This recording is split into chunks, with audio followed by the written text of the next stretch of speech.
Hello and welcome to Football Fanatics. I'm your host Vincent, and today we're going over Sam Darnold versus the Houston Texans in Week 3 on Thursday Night Football. Let's jump into it. First play, here's a run. Just getting McCaffrey going. It will help out your play action game later. Now here on 3rd and 9, they're going to try and find the slot receiver over the middle. He's not there. He evades the pressure, finds the escape route, and dumps it over that. It's cover 2. So you see how there's those 4 guys and then a 5th guy off screen, kind of low. And then you have 2 guys high. So he escapes out, sucks up a defender, and then finds that hole behind the first level but before the second level. Something that he did a lot, especially when McCaffrey was in and they had to respect the run. So here we have a good play action, and see where this defender is, how he's respecting the run. That will allow him to get, or Darnold to get outside, throw the pass to Marshall Jr., who starts down on the bottom there. He will just go right across the field.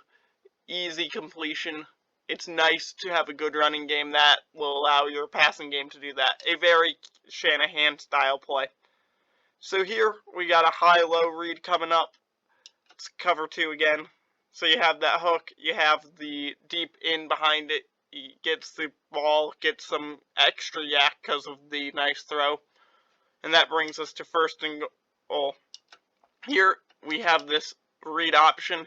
He sees that defender biting, gets on the outside, gets the tight end, Dan Arnold, to help with the block.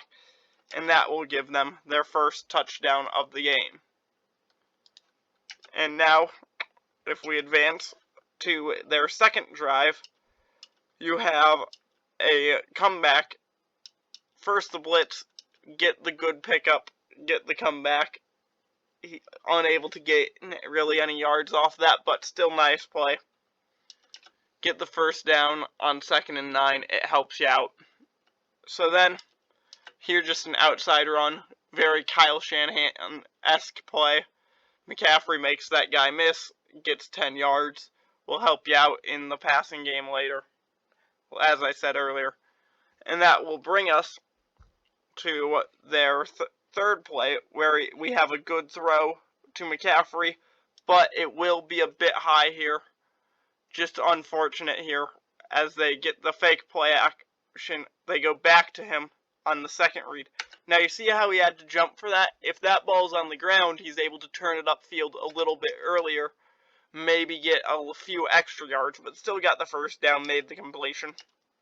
So here, just a run play, getting some yards, tough runner, not going to go down easy, near a first down. But here, they're gonna find that second level again, get the play action. You see how, see how tight these linebackers are? You get the play action. Now they're supposed to be in that first level defense. Now the safeties are bailing with the top guys, which means you get this massive gap in the middle there, right there, that Darnold finds for an easy first down. So here, just kind of going to be a nothing play over the middle. They give it to you. They get 12. And if you look how this linebacker plays it, he's not concerned about that throw. He's concerned about the first down off that throw. So just kind of a nothing throw. Get it to 4th and 1. Both teams kind of agreed that's okay. Here. Now watch how they move this line to the side to allow only one hole for their linebackers to fill. So often we talk about running backs finding the gap.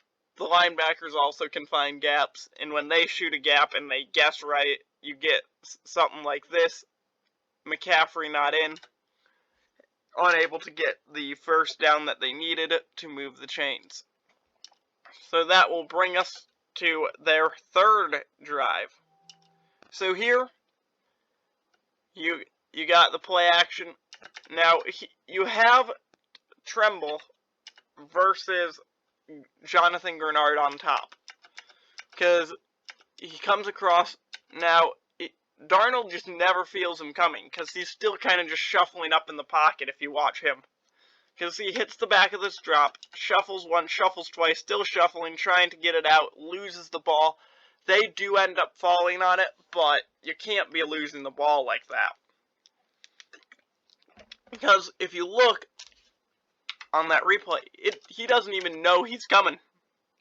And that's something you want to see him weed out of the game. Also, you need to get someone like an offensive lineman on him. So here, just thrown out, get a screen. Little bit worried how much pressure he had on him, but it's a screen, so gonna assume that was intentional to give him that much pressure, but then they punted away. Had a interesting punt, but nothing really too life-changing there. And that will bring us to their fourth and final drive of the half, where we have, he's looking over the middle, he goes over to his check down, finds whoever that running back is, not McCaffrey, he's out of the game at this point, gain 8. Now, this 3rd and 2 is the last realistic play of the first half. Now, can we appreciate how, so they're showing an exotic pressure, they bring 4 dudes. 3 guys are at the quarterback, which means only 1 guy got blocked. And I don't care how evasive you are in the pocket, if you have 3 guys converging, it's gonna be very, very, very tough to do anything at all with the football. And so, that is the one concern I do have moving forward, is just that what happens later when,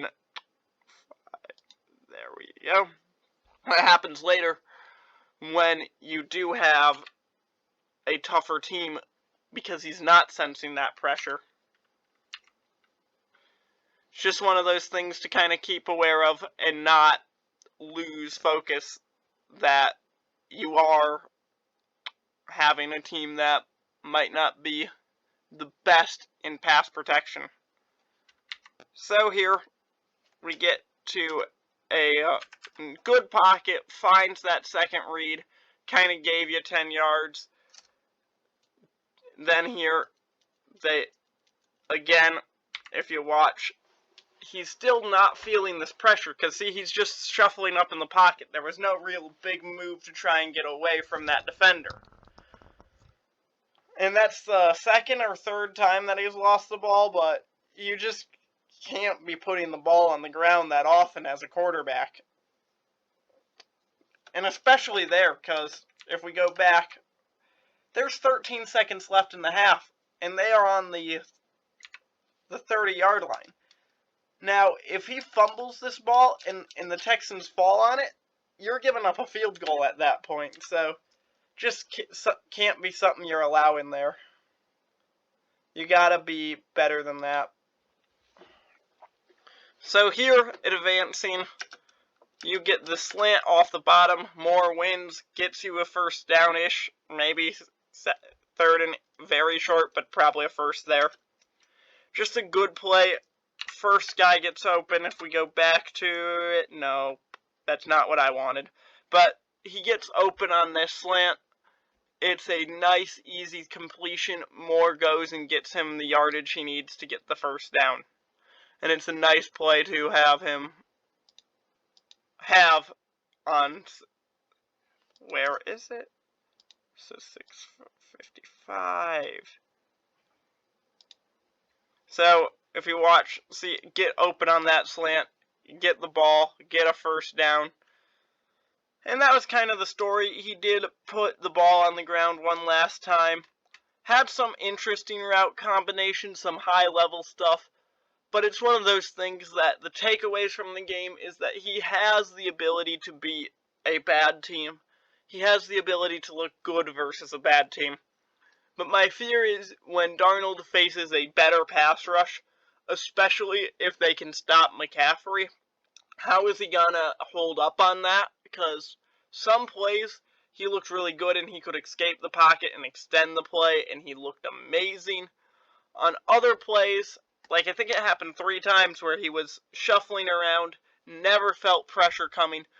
His hand got hit and he dropped the ball. Fortunately, They recover all three. If you don't recover all three of those fumbles, I'm not certain that the Panthers win this game, especially with coming out of half having a 9-7 score rather than a 6-7. It could have really changed the progression of the game. But that's all I have for you today. Thanks for watching, and see you next time.